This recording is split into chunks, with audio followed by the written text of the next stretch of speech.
আসসালামু আলাইকুম সুপ্রিয় শিক্ষার্থী বন্ধুরা, আশা করছি তোমরা ভালো আছো। তো আজকে আমরা শিখব দুইয়ের পরিপূরক নির্ণয় কিভাবে করতে হয় সেটা। প্রথমে আমরা জেনে নেই দুইয়ের পরিপূরক কি। দুইয়ের পরিপূরক হচ্ছে কোনো সংখ্যার ঋণাত্মক মানের বাইনারি মান। যেমন আমরা যদি একটু উদাহরণের মাধ্যমে বুঝিয়ে দিই তোমাদেরকে। যেমন আমরা একটা সংখ্যা লিখলাম 50।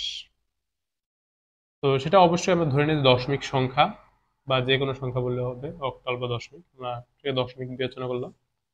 তো এই সংখ্যাটার দুইয়ের পরিপূরক আমরা এখন নির্ণয় করব। তো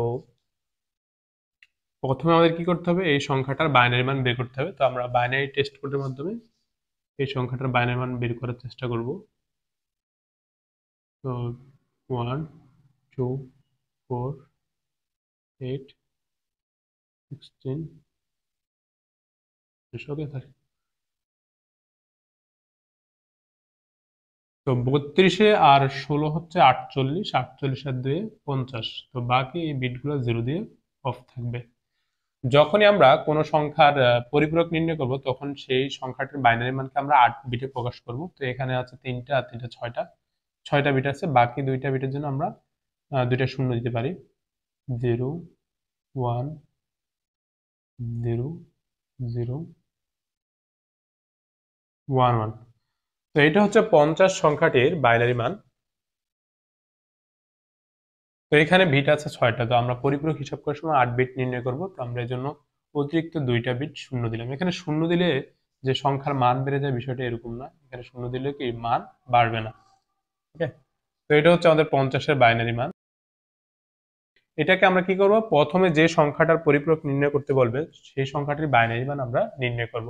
তারপর একের পরিপূরক নির্ণয় করব, একের পরিপূরকের সাথে এক যোগ করলে সেটা হবে 2-এর পরিপূরক। তো এখন আমাদেরকে জানতে হবে যে একের পরিপূরক কি। তো এখানে যে মানটা দেওয়া আছে এই মানটার বিপরীতকরণ করব আমরা। যেমন 0 আছে, 0 থাকলে 1 লিখবো, 1 থাকলে 0 লিখবো। তো এইভাবে সংখ্যাগুলো সাজিয়ে লিখলে সেটা হবে একের পরিপূরক। এবং একের পরিপূরকের সাথে এক যোগ করলে সেটা হবে 2-এর পরিপূরক। তো আমরা এখন এই যে 50 সংখ্যাটি লিখলাম সেটা বাইনারি মান লিখবো। এবং যখনই আমরা 50 সংখ্যাটি 2-এর পরিপূরক নির্ণয় করব তখন আর সেটা 50 থাকবে না, তখন সেটা হয়ে যাবে -50, এরকম হয়ে যাবে। ঠিক আছে, তো সেটা আমরা দেখাবো। তো এখন আমরা একের পরিপূরক নির্ণয় করব।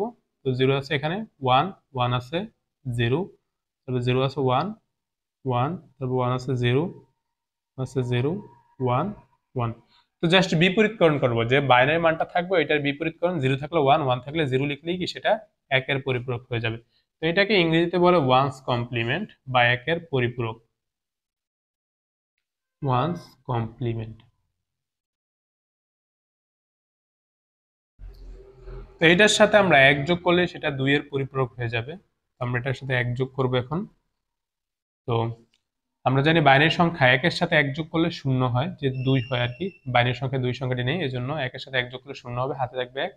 তো শূন্যের সাথে হাতে এক যোগ করলে 1 হবে, তারপর হাতে নেই, তারপর হচ্ছে একের 1 একের 1, তারপর হচ্ছে 0 0 1 1। তো এটাই হচ্ছে আমাদের যে 50 সংখ্যাটির 2-এর পরিপূরক। আমরা এটাকে এখানে ইংরেজিতে লিখতে পারি টুস কমপ্লিমেন্ট, 2-এর পরিপূরক, টুস কমপ্লিমেন্ট, বাংলা যেটাকে বলে 2-এর পরিপূরক। আর আমরা যখনই 2-এর পরিপূরক নির্ণয় করব তখন যেমন এই 50 সংখ্যাটির 2-এর পরিপূরক নির্ণয় করলাম, তখন আর সেটা 50 থাকবে না, সেটা হয়ে যাবে -50, অর্থাৎ ঋণাত্মক মান হয়ে যাবে।